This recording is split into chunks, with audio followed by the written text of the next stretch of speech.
പോളിനോമിയലിനെ വേറൊരു പോളിനോമിയൽ കൊണ്ട് എങ്ങനെ ഡിവൈഡ് ചെയ്യാമെന്ന് നമുക്കിന്ന് നോക്കാം.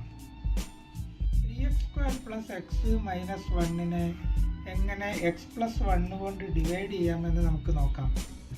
അപ്പോൾ ആദ്യം ആ 3x² പ്ലസ് എക്സ് മൈനസ് 1ലെ കോഎഫിഷ്യൻറ്റ് ഫസ്റ്റ് ടേമിനെ നമ്മൾ എടുക്കുക, അത് 3x². പിന്നെ എക്സ് പ്ലസ് 1 എന്ന പോളിനോമിയലിലെ ഫസ്റ്റ് ടേം എക്സ്, അതിനെ ഡിവൈഡ് ചെയ്യുക. അപ്പോൾ ഡിവൈഡ് ചെയ്യുമ്പോൾ ഒരു എക്സ് ക്യാൻസൽ ചെയ്ത് കഴിഞ്ഞാൽ 3x വന്നു. ആ 3x നമ്മൾ മുകളിൽ എഴുതുക. പിന്നെ 3xനെ എക്സ് കൊണ്ട് മൾട്ടിപ്ലൈ ചെയ്യുമ്പോൾ 3x² plus 3x into 1 3x. പിന്നെ സാധാരണ പോലെ സബ്ട്രാക്ട് ചെയ്യുമ്പം 0. ഇവിടെ എക്സിൻ്റെ കോഎഫിഷ്യൻറ്റ് 1 ഉണ്ട്, അപ്പോൾ 1ഉം 3 പോകുമ്പോൾ -2x.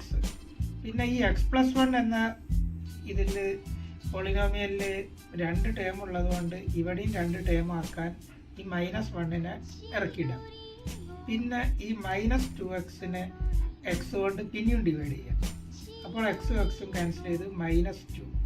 പിന്നെ -2x മൾട്ടിപ്ലൈ ചെയ്യുമ്പോൾ -2 എന്ന് വരും.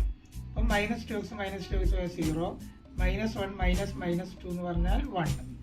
അത് റൈറ്റ് സൈഡിൽ എഴുതി നോക്കിയാൽ മതി. -1 -2 രണ്ട് മൈനസ് വരുമ്പോൾ പ്ലസ് ആവുന്നോ അല്ലെങ്കിൽ ആദ്യത്തേത് +1.